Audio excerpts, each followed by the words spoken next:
And welcome. So, panibagong review, unboxing tayo. Nag-order kami ng tatlong color ng Aurashare BS19 Bluetooth speaker. So, ngayon titingnan natin and then ite-testing din natin gamit yung Bluetooth speaker na to kung talagang quality ba yung sounds o hindi. So, in-order nga pala namin to sa TikTok shop. Mas mura doon compared dun sa Shopee or sa Lazada. And then, papansin nyo, binigyan niya pa kami ng freebies, no? So, sa live selling nila, nandun.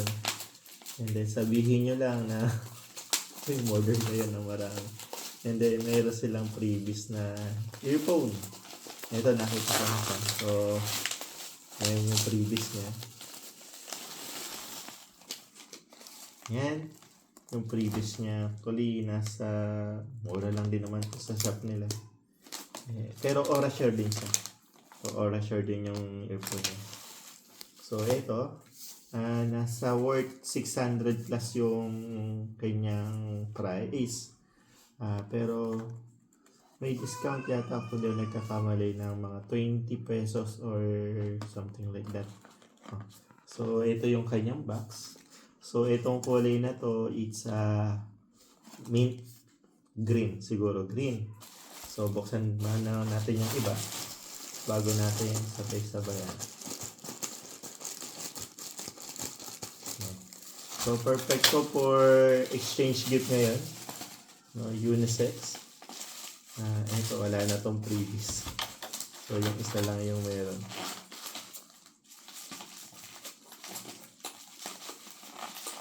Ayan natin. So, kung gusto nyo nga palang bumili, bibigay ko yung link sa comment section or I mean just sa description na lang para in case na makita nyo yung shop ng Aurashare. So, etong naman, ang previous niya, sticker. Sticker ba ito isa? Parang wala. So, ito yung sticker pala previous niya. So, Merry Christmas. Kulay niya, white. So, plus.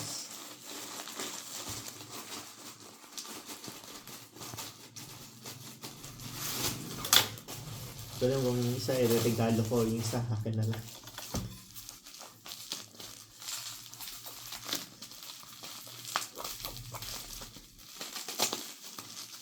Kasi ang ganda niya, itsura niya, mukha siyang yung Marshall speaker na yung quality. Pero sa tunog, sigurado pa sa ngayon. Pero ayon sa ibang napanood ko kasi, parang parehas ng quality. Pero parang ang kulay na binili ko kasi isang white, isang black, isang green. Pero mukhang dalawang white ang pinadala nila. Pero anyways, black pala to. So, parehas lang sila ng casing nitong white. And then, ito yung mint green yata yung tawag. So, tingnan natin tong mint green. Yan. Wow, mabigat siya. So, papansin nyo sa box, ito guys, yung kanyang speaker. So, tingnan nyo, ito yung kanyang volume, then yung play button or yung menu, and then this is the power button,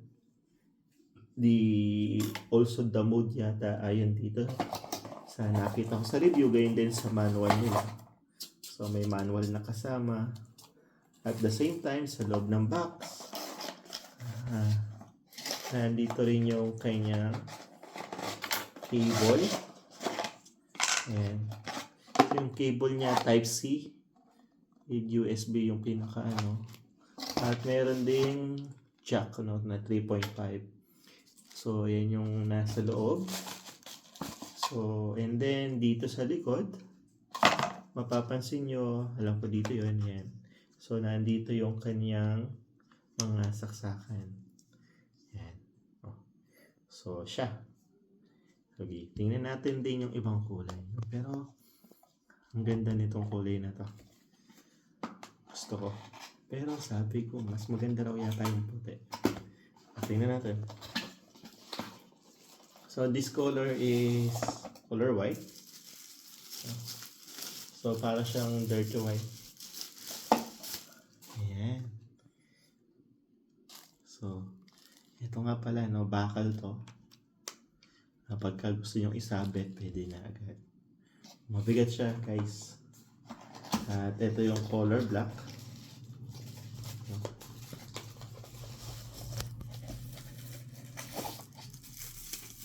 Yan. Oo nga, no? Sa color black mukhang wala ng freebies ni sticker. Parang wala ako napansin.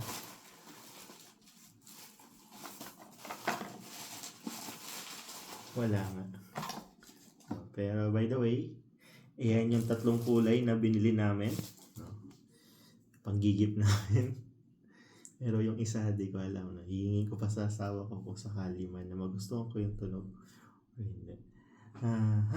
So, testingin natin yung kulay green. Para sa ating review.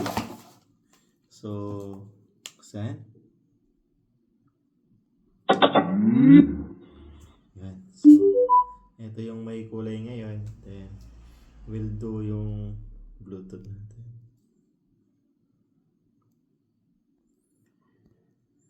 So, sa Bluetooth, ang makikita natin ay dapat Aurashare BS19. So, pipindutin natin to. Yan. And then pair. Na. So, patugtog tayo. Mas maganda. Left. Yan. So, kadalasan ito. Memories follow me left and right. I can feel you over here, I can feel you over here. You take up every corner of my mind. What you gonna do now? Ever since the day you went away, I don't know how to erase your body from out my brain. What you gonna do now? Maybe I should. So, by the way, nag-next lang. Balik ako.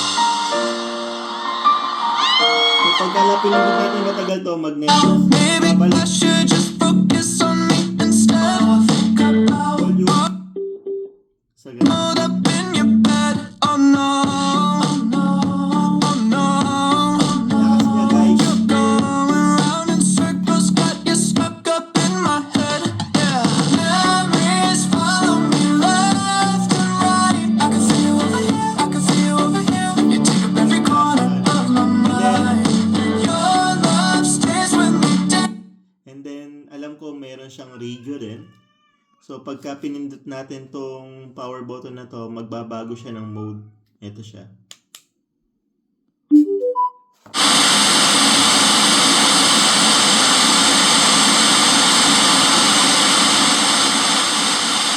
So, hanap tayo ng radio. Scanning siguro siya. Pinitin lang yung play button tapos to scan siguro kung ano yung FM na malapit dito or radio station sa aming lugar, no?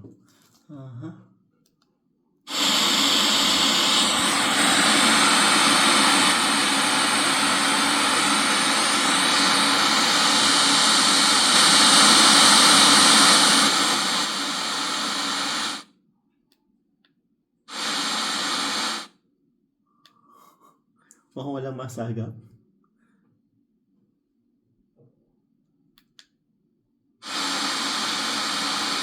Ayun lang, hindi natin alam kung ano yung ano niya, yung sa radio niya dahil wala siyang makikitang digital na information kung anong station na siya or ano or something like that, no? Pero tingnan pa natin yung isang mode. So parang dalawa lang, Bluetooth and radio po pwede naman na siya. And then kung gusto niyo pala siyang gamitan ng USB, po pwede rin. And then the micro SD pwede rin naman siya. Or the triple or the 3.5 jack, no? For the MP3 or kung ano man meron kayong gamit na gadget pa. So, yun, para dito sa green. Now, we will testing yung... pagka gusto nyo patayin, just press na matagal din yung power button. Tapos, yun, patay na siya. Testingin naman natin tong kulay white. Tingnan natin kung kamusta yung tunog din. Mamaya mas kakaiba ng tunog, no? Yun, mukhang pagka isa lang nagko-connect na siya. Automatic ba? Or magkakaiba pa rin sila?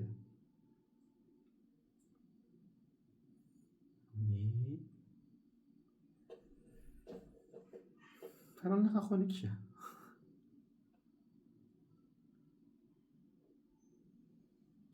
Stop, scan.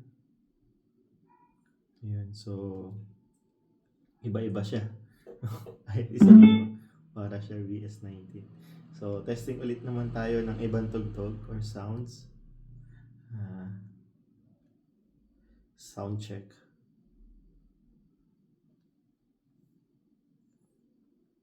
So, ito.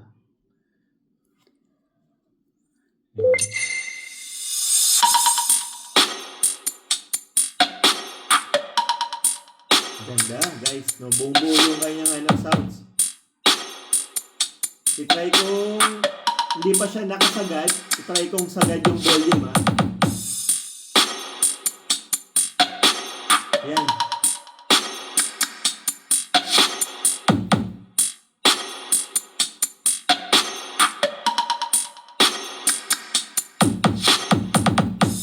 Lakas.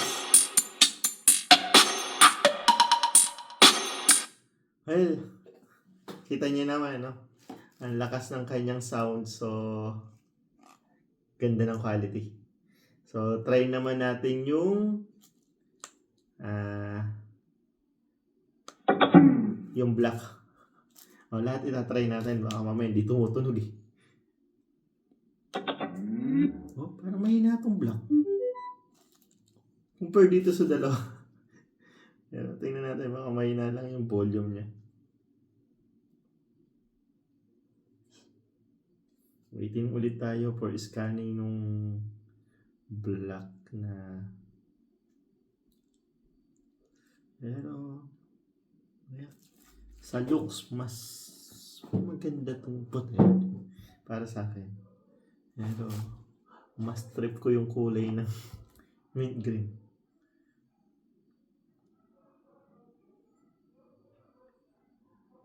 Wait tayo, hindi makita yung scan ng black. So, mas maganda talaga na chine-check natin yan. Pair na natin. Yan. So, we'll check ulit yung kanyang sound check. Ito. This time, Dolby Atmos sound effect. Ito yung kanyang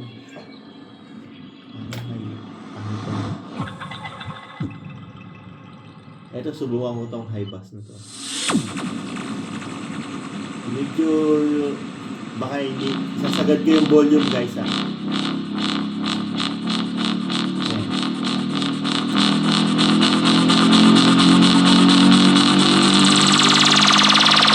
Sagad na yan.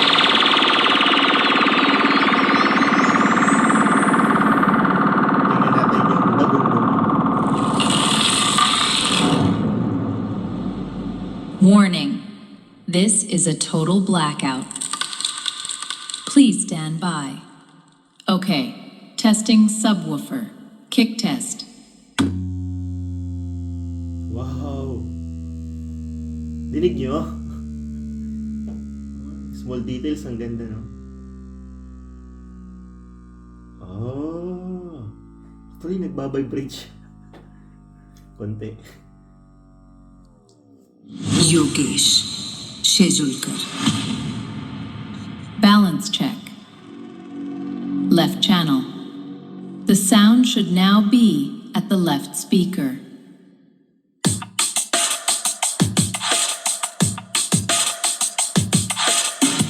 Okay, right channel. The sound should now be at the right speaker. Dahil solo lang siya, parang lang din labas ng Okay. kanyang sounds. We are currently Testing our systems. Testing lighting equipment. Testing LED screen. Testing blinder. Testing lasers. Testing 3D video. Testing pyrotechnics. Stand by. Okay. We are about to do a full frequency sweep. And last, no? Tingnan natin yan. 20 hertz, Wow. Pero 50 hertz, Ayan. So, dinig naman siya. Well, guys, 200 hertz,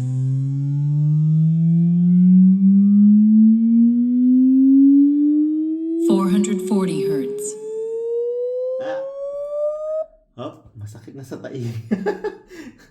So, cannot be borrow na yung hertz na yan. So, for conclusion or to our conclude yung ating review ngayon. Well, sa Aurashare, maganda yung kanyang speaker. So, sa price, sulit na sulit. At sa itsura niya, quality, no? So, hindi nalalayo dun sa branded na Marshall talaga. Although branded naman na yung Aurashare sa ngayon. At maganda siya, no? So malakas, kayang-kaya yung mga gusto natin na sounds and then yung details dun sa sounds. So yun lang guys. So well, sana mayroon kayong nagustuhan sa review ngayon. And hopefully makapag-review rin ako ng ibang gadget pa na gusto nyo. Try to comment and please like, share, and subscribe, no? So, click the notification bell dyan. At makapag-review. So, yun na yung aking maging review tayo ng mga gadget. And then, kung ano pa yung gusto nyong i-review ko, sabihan nyo lang dyan sa comment section natin. So, yun lang guys. And thank you so much. Well, Aija.